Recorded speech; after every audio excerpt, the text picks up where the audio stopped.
Yaurana Manahao, le logement, parlons-en. Bon, face à la hausse du coût de la vie, la précarité et les difficultés d'accès au logement social, certaines familles se retrouvent dans des situations compliquées.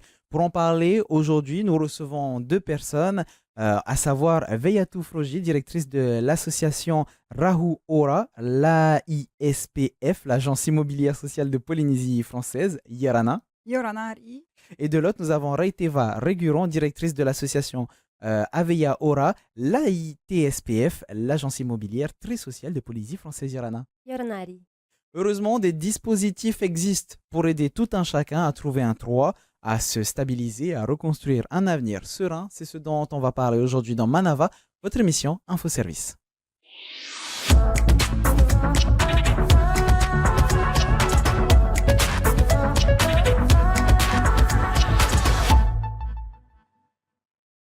Ah, le logement. Un sujet majeur. Les enjeux sont grands car les problèmes de logement sont la source d'une colère qui s'amplifie. L'année dernière, par exemple, plus de 7000 demandes de logements sociaux étaient en attente. Le prix de la construction a augmenté fortement et dans les archipels éloignés, les familles monoparentales ou à bas revenus sont particulièrement touchées. Avant de parler des aides concernant les logements, revenons à la base.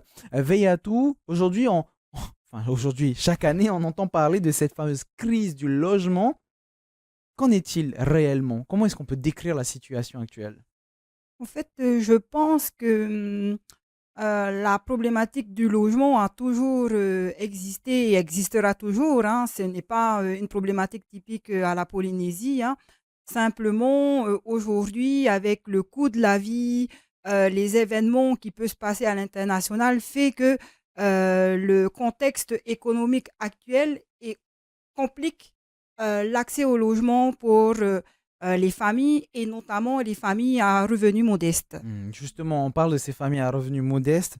Raiteva, les difficultés les plus fréquentes que tu constates, c'est justement autour des revenus.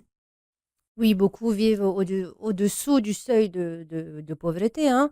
Mais aussi, pour compléter ce que Vayato disait, c'est beaucoup ont un emploi, mais ont Mhm, du mal à se loger. Avant, on disait que c'était l'emploi qui était la première problématique, mais on se rend compte qu'aujourd'hui, c'est le logement. mhm. Parce que les familles vivent en famille élargie et du coup, ils ont du mal à se loger. Ils ont un boulot, ils ont un CDI, mais ils n'ont pas de logement. Donc finalement, la pénurie de logement, ça touche autant les familles nombreuses que des personnes seules. Ton regard là-dessus, Veyatou? Oui, bien sûr, la pénurie de logements que l'on connaît actuellement touche toutes les couches sociales, hein. On peut très bien être salarié et avoir de bons revenus et ne pas pouvoir se loger parce que donc on est frappé d'une inflation immobilière quand même depuis, je vais dire, 4 à 5 ans, Mhm. où même en gagnant bien sa vie, on a du mal à pouvoir trouver un bien qui correspond à ses besoins, à ses moyens. Alors qu'en est-il pour des familles qui ne gagnent qu'à peine le SMIC et avec des enfants à charge? La difficulté est d'autant plus grande, hein. Donc, aujourd'hui, toute la strate de la population est touchée par cette problématique qui est liée au logement. Tu viens de répondre finalement à la prochaine question que j'allais te poser, Raiteva, à savoir la catégorie de personnes qui sont les plus vulnérables. Non, ça touche tout le monde. Ça touche tout le monde. Hmm. Oui.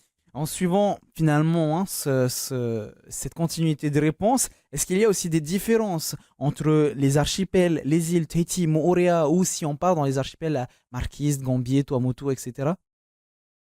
Est-ce que c'est la même difficulté finalement, peu importe les familles, vis-à-vis du logement? Ce sont des cas qui sont un peu plus complexes puisque ça se passe assez loin, on n'a pas forcément tous les chiffres. Oui, je pense qu'on n'a pas tous les chiffres et je pense aussi dans certains archipels, il y a encore cette solidarité familiale qui aujourd'hui se perd sur l'île de Tahiti. Hmm.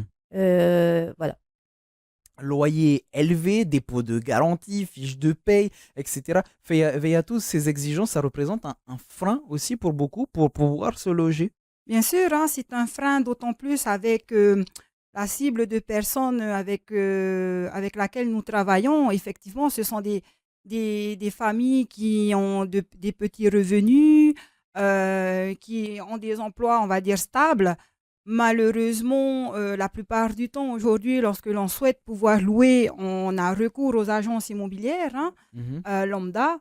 qui effectivement ont des critères bien particuliers, à juste titre, hein, parce que l'objectif pour les propriétaires de ces logements, c'est d'avoir un locataire qui soit un bon locataire, Bien c'est-à-dire sûr. qui paiera en temps et en heure son loyer, Mmh. qui, qui entretiendra bien son logement, qui Mmh. aura des relations de voisinage cordiales avec le reste du voisinage. Voilà, il y a beaucoup d'exigences et effectivement, les critères, les documents qui sont sollicités par les propriétaires ou les agences immobilières aujourd'hui sont nécessaires et effectivement constituent un frein parce que malheureusement, la règle un petit peu aujourd'hui pour pouvoir être locataire lorsqu'on passe par le biais d'une agence immobilière, c'est de pouvoir gagner 3 fois le SMIC, Oui, c'est trois vrai. C'est fois ça, le montant du du loyer. loyer. Donc, Ça voilà, donc devient tout, très rapidement compliqué. Si on Oui, prend un chiffre rond,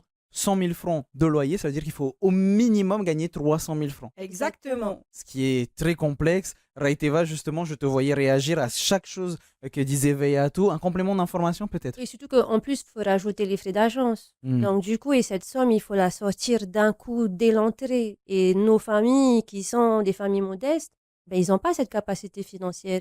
Et du coup, comment faire? Et c'est là où nos dispositifs, ben, on est là pour donner un peu ce coup de pouce. J'arrondis un petit peu si on Mm. doit euh, correspondre finalement à plus ou moins un SMIG, il faudrait que le loyer corresponde à peu près à 50 000 francs, voire moins, pour correspondre justement à toutes les attentes de ces agences immobilières. À peu près. On est un petit peu dans ces eaux-là, Raiteva.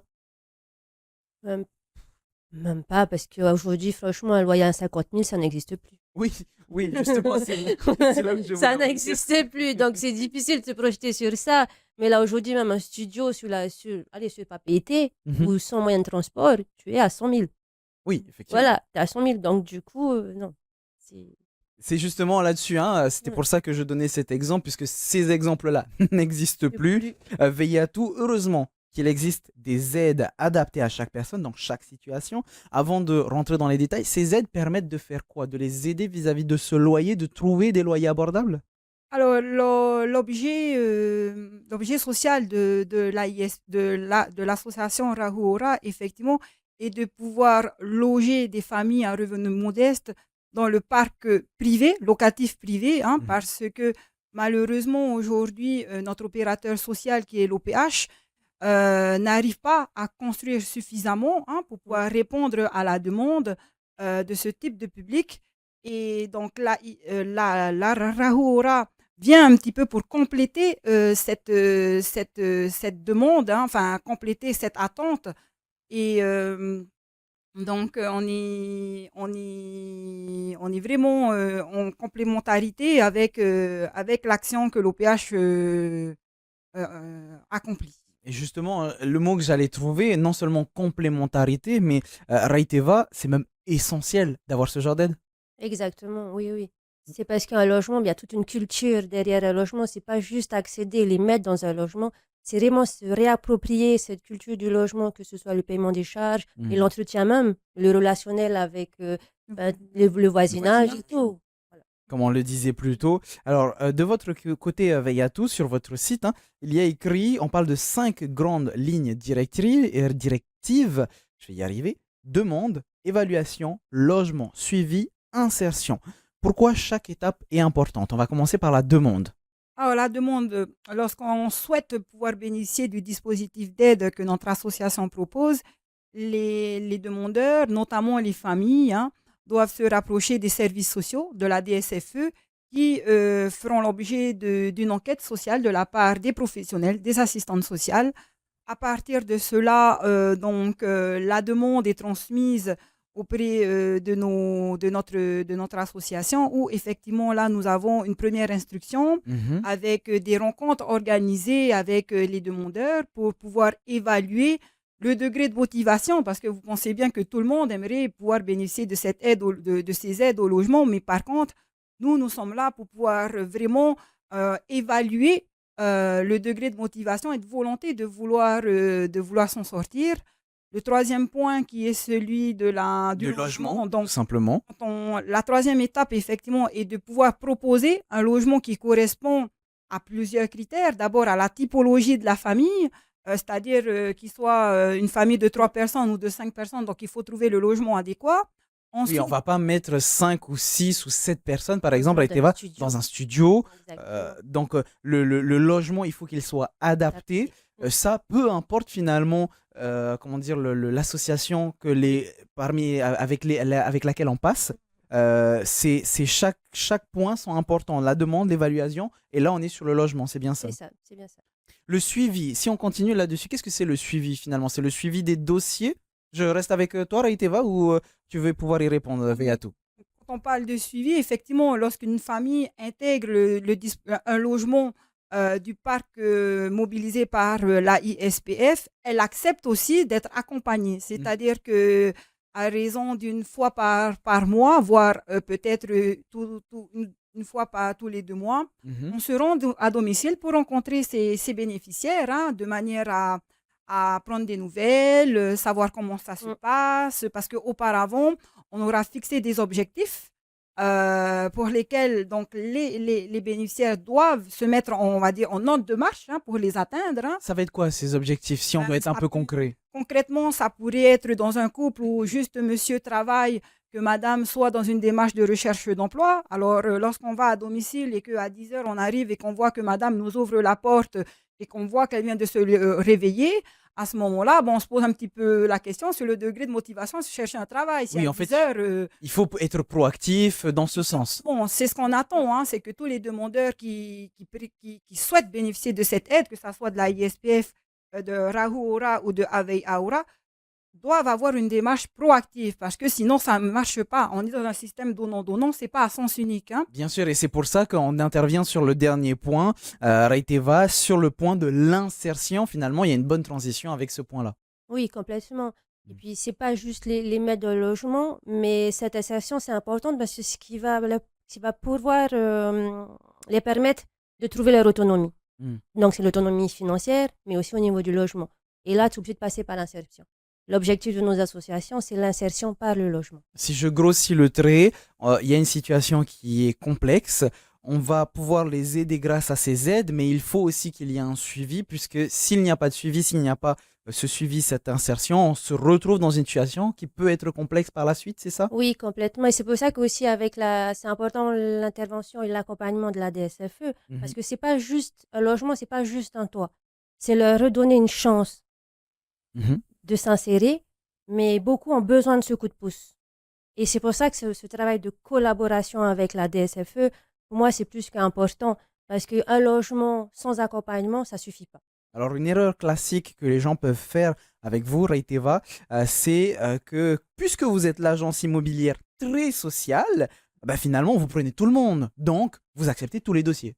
Alors non, donc moi je vais en complémentarité de Rahura, dans le sens où on a les mêmes critères. À la différence, c'est que Rahura, c'est un tiers du loyer, alors que moi, c'est figé par rapport au type de logement. Donc toutes les familles ont la capacité de pouvoir payer la participation au loyer à Aveyaora, mais ils peuvent avoir le bénéfice que 2 ans et une fois. Donc au bout de 2 ans, ils sont obligés de sortir. Donc maintenant, ils peuvent payer le loyer, mais qu'est-ce qu'on va travailler avec eux pendant 2 ans? Et 2 ans, ça passe vite. Mhm. Et donc, c'est pour ça que c'est important l'insertion. Et ben, finalement, on ne va pas travailler juste l'insertion, on va travailler peut-être, par exemple, le permis de conduire. Parce que qui dit, ben, ils n'ont pas de moyens de transport pour beaucoup. Donc, ça veut dire qu'il faut aussi que le transport en commun soit pas loin. Et du travail, et aussi la gestion des enfants. Donc, du coup, on va miser peut-être pendant ce temps-là, de passer le permis de conduire. Et peut-être avec les économies qu'ils pourront faire durant ce temps-là, ils vont peut-être se financer un petit scooter ou une petite voiture d'occasion. Oui, parce Il que veut dire finalement, les loyers que vous permettez d'avoir, ce sont des très, très, très petits des loyers. loyers, exactement. Et Est-ce du coup, est-ce qu'on a une fourchette juste pour que tout le monde puisse comprendre un petit peu? Alors, c'est vraiment juste à titre d'image, mais on a des exemples de loyers qui pourraient atteindre un chiffre précis, par exemple? là, pour un studio, c'est 5 000. 5 000 francs de loyer. Voilà. De votre côté, finalement, Veyatou, ça vous permet de pouvoir vous adresser à tout le monde, j'ai envie de dire, entre guillemets, en tout cas ceux qui sont dans une situation complexe, que ce soit les ménages, les familles avec ou sans enfants, aux faibles revenus, ça c'est la condition sine qua non. Alors, à la différence, hein, de l'association Aveil Aura, nous n'avons pas la même manière de raisonner en termes de participation au loyer. Donc, on parle de loyer, mais je préfère qu'on utilise le terme de participation au loyer, hein, parce qu'un loyer à 5 000 francs, il n'y en a pas. Hein. Oui. Donc, par contre, la famille participe à un loyer. Hein. Mm. Donc, pour Reitiva, par exemple, un studio est à 5 000 francs. A contrario, à l'AISPF, lorsqu'il y a un bénéficiaire, une famille va participer obligatoirement à hauteur d'un tiers du loyer. C'est pour ça que dans le choix du logement, comme on le disait, entre la typologie, la situation, il y a également l'importance du loyer, du logement, puisqu'on sait que celui qui l'occupera aura à payer un loyer. Parce que la ISPF pourrait très bien aller louer des maisons à 300 000 balles. Oui. Mais par contre, l'occupant aurait à payer 100 000 francs. C'est impossible. Donc, notre intérêt est de pouvoir trouver des locations les moins chères possibles, correspondant à la typologie de la famille qui doit l'intégrer, en tenant compte éventuellement est-ce qu'ils sont véhiculés ou est-ce que les enfants sont scolarisés ou est-ce que les parents travaillent. Donc, il y a tous ces critères-là qui doivent être pris en compte. Et donc, le loyer, pour une famille qui rentre dans le dispositif de la ISP, de Rahoura, et qui équivaut à un tiers d'un loyer. Sur un loyer de 120 000 francs, la famille aura à payer 40 000 francs. Alors, je vais prendre un cas, en tout cas, des mots que beaucoup de personnes vous sortent, à savoir, je suis dans une situation d'urgence. Finalement, toutes les situations sont un petit peu urgentes à leur manière. Donc, on est obligé à un moment donné de pouvoir d'abord traiter le cas, c'est ça? On est obligé de passer par une phase d'instruction, hein, parce que effectivement, au tout début de la création de la ISPF, il avait été question effectivement d'avoir un volet sur le relogement d'urgence. Sauf que dans la pratique, on s'était rendu compte qu'à la suite d'incendies, qu'il fallait effectivement pouvoir loger des familles qui étaient sinistrées suite à cet incendie, la situation d'urgence avait tendance à prendre de plus en plus de temps. Donc, elles étaient relogées, mais voilà, au bout de 2 mois, on avait un peu du mal à partir. Donc, moi, j'estime une urgence, c'est 1 semaine, 10 jours, 15 jours maximum. On ne compte pas en termes de mois. Alors qu'aujourd'hui, malheureusement, de pouvoir trouver des solutions quand on est, par exemple, dans des situations d'urgence à la suite de sinistres, c'est quasiment impossible. Et c'est toute la difficulté finalement de vos positions, Raiteva, puisque on ne peut pas aider tout le monde. On voudrait, mais on ne peut pas. Oui, on ne pourrait pas. On ne peut pas. Dans quel sens? Parce que finalement, ça vous met dans des situations complexes où l'agressivité est la seule communication qui sort. Prends mon dossier, c'est en urgence. Tous les cas sont complexes et comme je le disais, on ne peut pas aider tout le monde. Tu peux nous en parler? Oui, voilà, j'ai un exemple où voilà, c'est une situation d'expulsion où je reçois la personne et finalement, sa situation urgente fait qu'elle a à un moment donné de l'agressivité. Et donc, je lui dis, je comprends ta situation, mais à un moment donné, comment je peux t'accompagner autrement que cette urgence? Et du coup, ensemble, il faut cette adhésion. Et malgré plusieurs échanges que j'ai pu avoir avec cet usager, à la finalité, ça passait pas. Donc, je lui explique quelles sont aussi les orientations que je peux lui donner. Mais pour lui, il n'en tenait pas compte. Pour moi, c'est en fait, tu sers à rien. Vous ne servez à rien. Alors que si, mais c'est finalement, dur quand même de prendre ça alors que vous les aidez et vous êtes les associations qui les aident et vous recevez toute cette agressivité alors que vous ne faites qu'aider. Oui, exactement. Toutes ces choses-là sont importantes à pouvoir soulever. Est-ce qu'aujourd'hui, on avance dans la bonne direction malgré tout, Oui, Raiteva? oui. Malgré tout, ça, c'est rien, c'est petit. Pour nous, il faut encore les aider.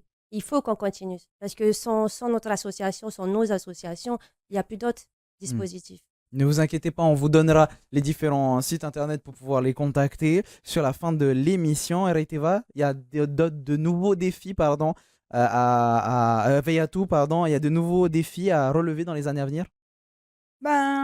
Les nouveaux défis qui pourrait y avoir, c'est de penser à des nouveaux dispositifs à mettre en place, hein, pour effectivement favoriser l'accès au logement de nos familles. Hein. Bon, de toute façon, notre gouvernement actuel réfléchit dans ce sens. Hein. Donc, il y a la création du PTZ, de l'APL pour l'aide au loyer dans le parc privé locatif. Donc, il y a des dispositifs qui sont réfléchis, qui sont en bonne voie. Et c'est ce qui me dit que malgré toutes les difficultés qui arrivent, hein, qui se présentent, il y a quand même les forces vives qui sont là pour réfléchir et d'apporter des solutions de manière, on va dire, améliorer un petit peu, à gommer un petit peu toutes ces difficultés qu'il y a autour de la thématique du logement. Vous vous en doutez, on pourrait en parler pendant encore des heures. Malheureusement, on arrive déjà sur la fin de notre émission et justement, on va poursuivre avec vos questions express. Nous avons eu la chance d'avoir l'OPH en images. Yorana, je m'appelle Ririao André, je suis directeur de l'agence PIR et OPH.